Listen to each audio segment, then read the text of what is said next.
खुदावंद यीशु मसीह के अजीम मुहीब और जलाली नाम में सबको मेरी तरफ से बहुत बहुत सलाम। आज हम खुदावंद के जिंदा कलाम में से सीखेंगे कि खुदावंद यीशु मसीह ही अमन का शहजादा है और वही अमन का बादशाह है। और ये बाइबल मुकद्दस में से हम सीखेंगे अमन का बादशाह। इसका मतलब क्या है कि जिसने अपनी पूरी जिंदगी में कोई लड़ाई किसी के साथ ना लड़ी हो,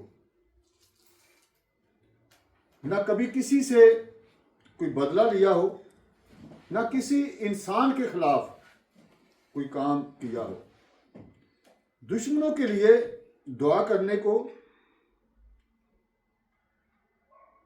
सलामती चाहने को जोर दिया, ताकीद की कि दुश्मनों के लिए दुआ करो और सबके लिए सलामती चाहो।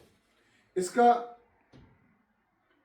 अमन का बादशाह एक लक़ब है जो सबसे ज्यादा बराह रास्त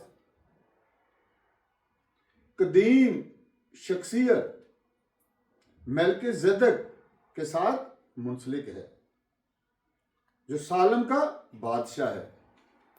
और मेल्किज़ेदेक का मतलब अमन का बादशाह भी है। इब्रानी ज़बान में मेल्किज़ेदेक को अमन का बादशाह कहते हैं। और मेल्किज़ेदेक सिर्फ खुदावंद यीशु मसीह को कहा गया। दूसरे मज़ाहब के मबूदों ने जंगें भी लड़ी, अपना नुकसान भी करवाया और दूसरों का नुकसान भी किया। यहाँ तक कि जंग के दौरान दूसरों का माल भी लूटा, औरतों और बच्चों को भी अगवा करके ले गए। लेकिन खुदावंद यीशु मसीह वो वाहिद हस्ती हैं जिन्होंने ना किसी का नुकसान किया बल्कि दूसरों के गुनाहों की खातर,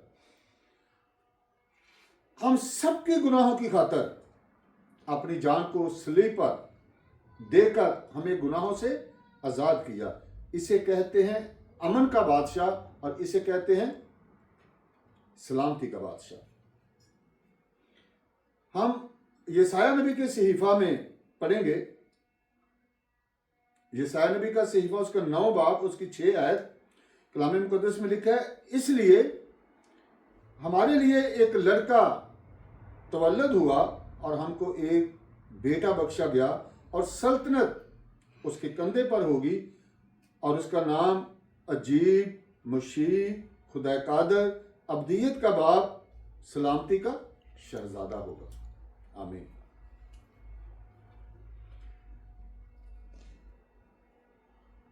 अजीब, ये उसके नामों में से है।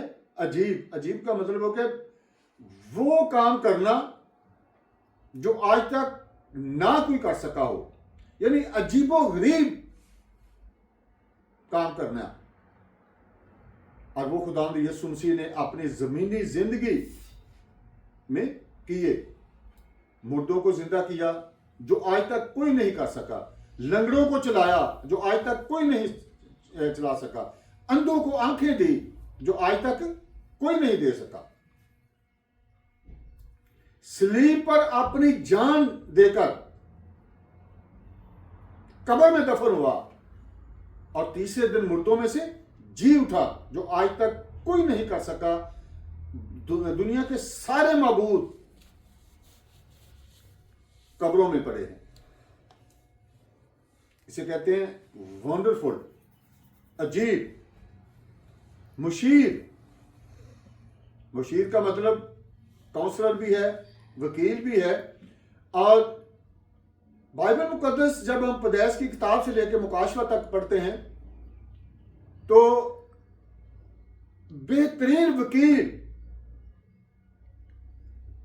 के तौर पर खुदावंद यीशु मसीह हमारे साथ हम कलाम होता है, हमें बताता है कि ये काम करोगे तो बच जाओगे, ये काम करोगे तो तुम सजा पाओगे, और इससे बेहतर कोई मुशीर, कोई काउंसलर, कोई भी वकील मशवरा नहीं दे सकता, नहीं सिखा सकता। खुदा कादर यानी ताकतवर खुदा, उसके आगे कोई भी आज तक ठहर नहीं सका।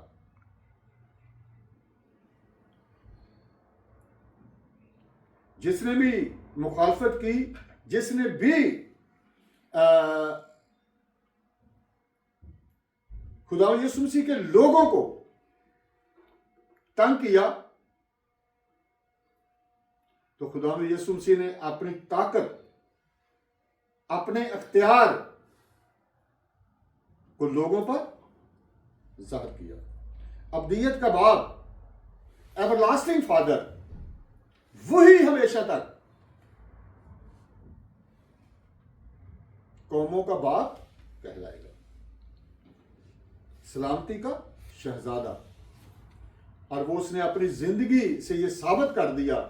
33.5 साल जिंदगी जो जमीन पर खुदा यीशु मसीह ने इंसानी जिंदगी के तौर पर गुजारी, उसमें कोई भी उस पर कोई गुनाह साबित ना कर सका, ना कोई ज्यादती साबित कर सका कि किसी के साथ उसने कोई जुल्म किया हो, कोई साबित नहीं कर सका। इसलिए खुदावंद यीशु मसीह को ही सलामती का शहजादा कहा जाता है, खुदावंद यीशु मसीह को ही अमन का बादशाह कहा जाता है।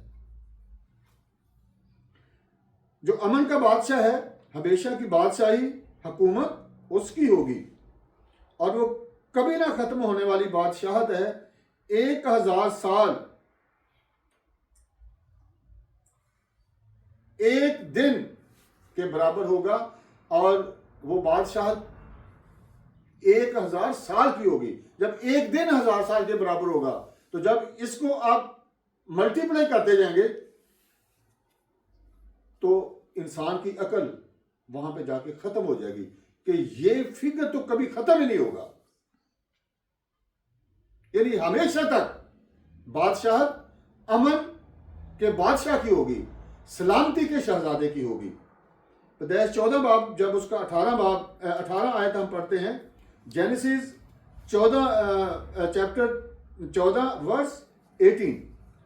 और जब वो किदर लाउमर और उसके साथ के बादशाहों को मारकर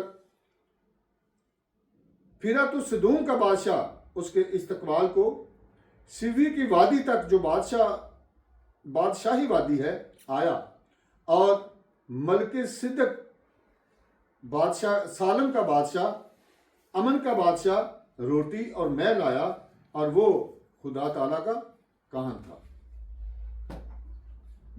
यहां पे हम सीखते हैं बाइबल मुकद्दस में से, ये खुदा यीशु मसीह ने अपनी ज़बान मुबारका से भी फरमाया है, इससे पहले कि अब्राहम पैदा हुआ मैं हूं।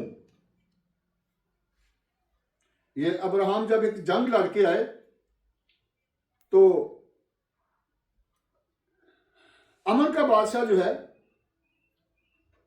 मलके सदक, वो रोटी और मैं लेके आया और वो खुदा ताला का काहन था।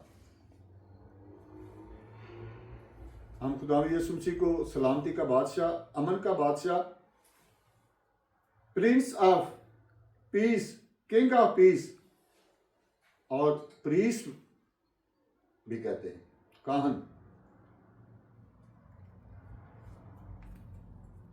और मलके सदक ने अब्राहम को बरकत दी।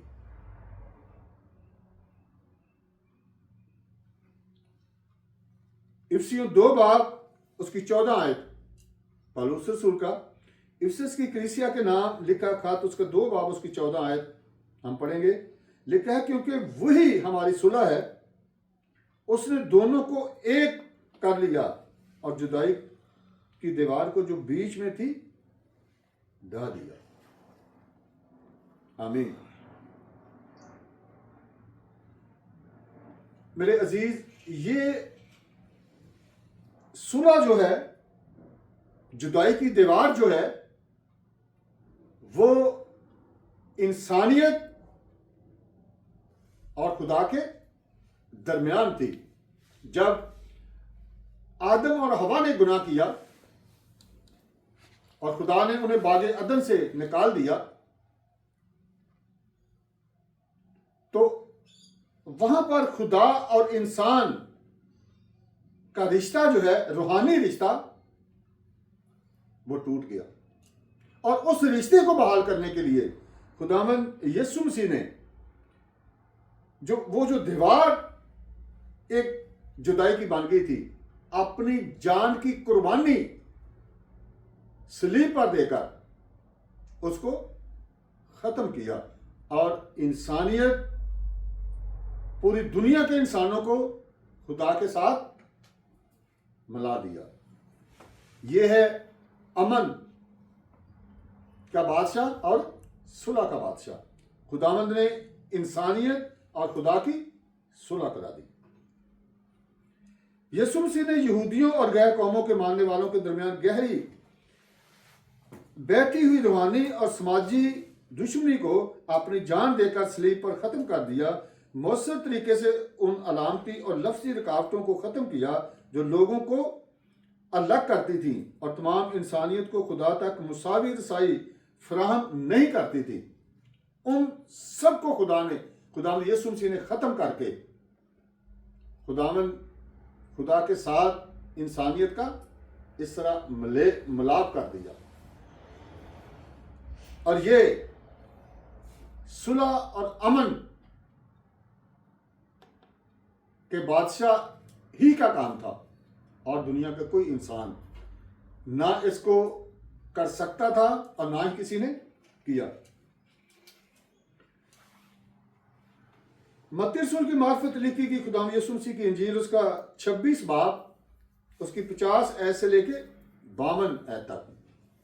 मैथ्यू चैप्टर 26 वर्स 52 लिखा है, यीशु ने उससे कहा, मियां जिस काम को आया है वो कर ले। इस पर उन्होंने पास आकर यीशु पर हाथ डाला और उसे पकड़ लिया। और देखो, यीशु के साथियों में से एक ने हाथ बढ़ाकर अपनी तलवार खींची और सरदार कहन के नौकर पर चलाकर उसका कान उड़ा दिया। यीशु ने उससे कहा, अपनी तलवार को म्यान में कर ले, क्योंकि जो तलवार खींचते हैं वो सब तलवार से हलाक किए जाएंगे। आमीन। यीशु मसीह के साथियों में से तलवार किसने खींची? किसने तलवार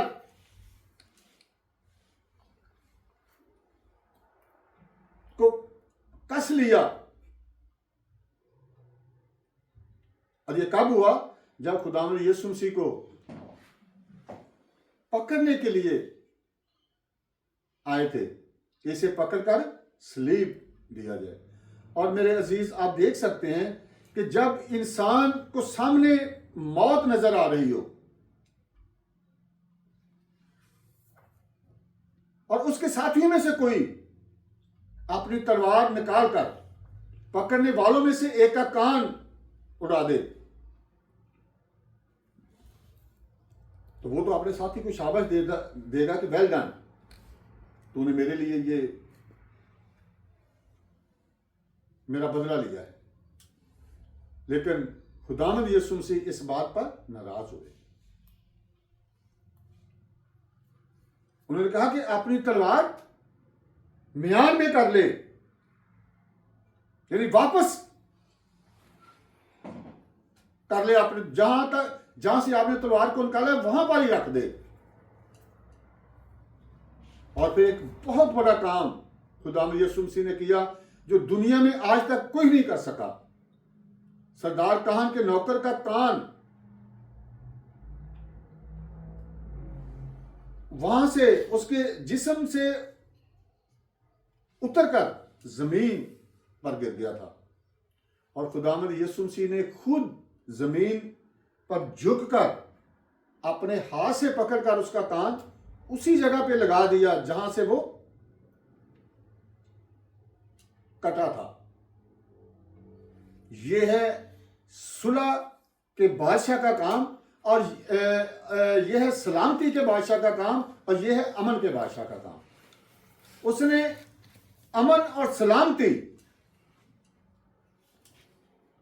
पूरी दुनिया के सामने एक मिसाल कायम कर दी। और यहां पे एक और पहलू भी हमें अमन के बादशाह, सलामती के बादशाह का एक नजर आता है कि उसने खुद को वहां पर खुदा भी जाहिर किया, क्योंकि इस तरह का काम कोई भी और नहीं कर सकता।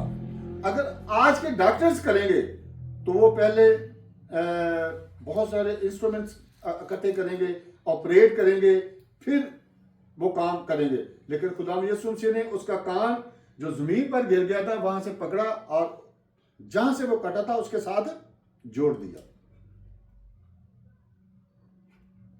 और वहां पर उसने ये दुनिया के सामने साबित किया, मनवाया उनको कि मैं खुदा भी हूं।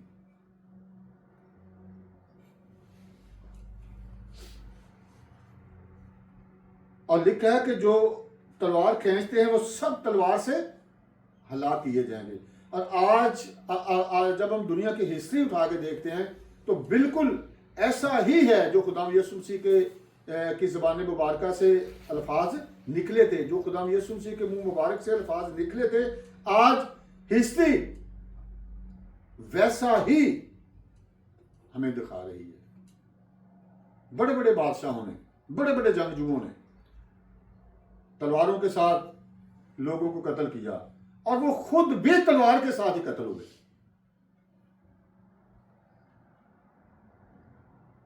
उसके बाद बंदूकों का दौर आया। जिसने किसी को बंदूक के साथ मारा वो भी बंदूक के साथ ही मारा गया।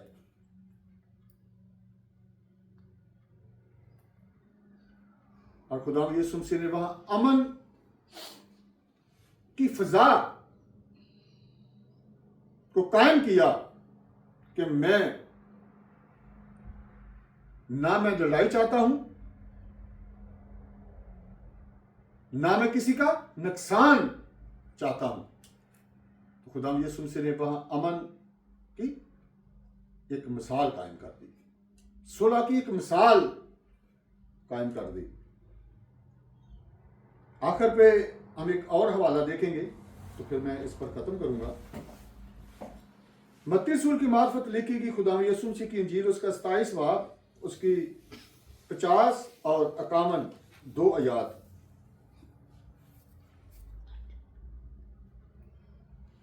अंजील मुकद्दस में लिखा है, यीशु ने फिर बड़ी आवाज से चिल्लाकर जान दे दी और मकदस का पर्दा ऊपर से नीचे तक फटकर दो टुकड़े हो गया और जमीन लर्जी और चट्टानें तड़क गई और कब्रें खुल गई और बहुत से जिस्म दोनों उन मुकद्दसों के जो सो गए थे जी उठे। आमीन। सुलह और अमन का बादशाह जो है, सलामती का शहजादा जो है,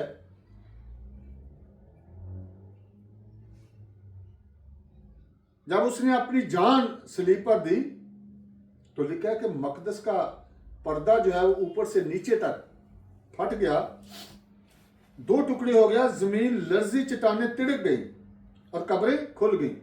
और फायदा किनको हुआ कि बहुत से जिस्म जो उन मुकद्दसों के जो सो गए थे वो जी उठे। और आज तक इस तरह की किसी की मौत भी नहीं हुई कि कोई मबूद, कोई नबी पैगंबर कि जो मरा हो और उसके मरने पर जो कब्रों में दफन है वो जी उठे।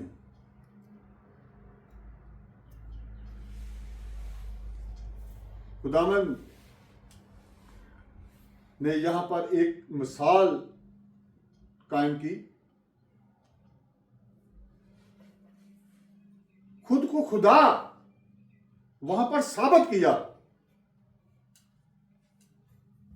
कि ये आम कोई दुनियावी शख्स नहीं है,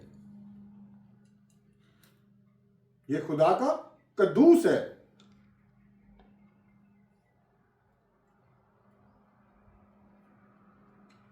तो मेरे अजीज, मेरी आप सबको दावत है कि आप सब जो खुदावंद यीशु मसीह से दूर हैं, जिसने आप सब की सलामती मांगी, जो सलामती का शहजादा है, जो अमन का बादशाह है, सब उसके कदमों में आ जाएं।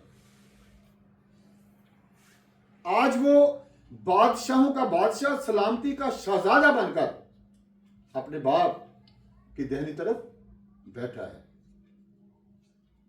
और 2000 साल से ज्यादा हो गए हैं कि वो आसमान पर जिंदा बैठा है और अपने लोगों पर हर वक्त उसकी नजर होती है। उसके पास आए, उसके कदमों में आए और अपने गुनाहों का इकरार करके उससे माफी मांगे और हमेशा की जिंदगी पाए। तो नाज़रीन, आखिर में मैं ये जरूर आपसे कहूंगा कि ये खुदावंद का कलाम है,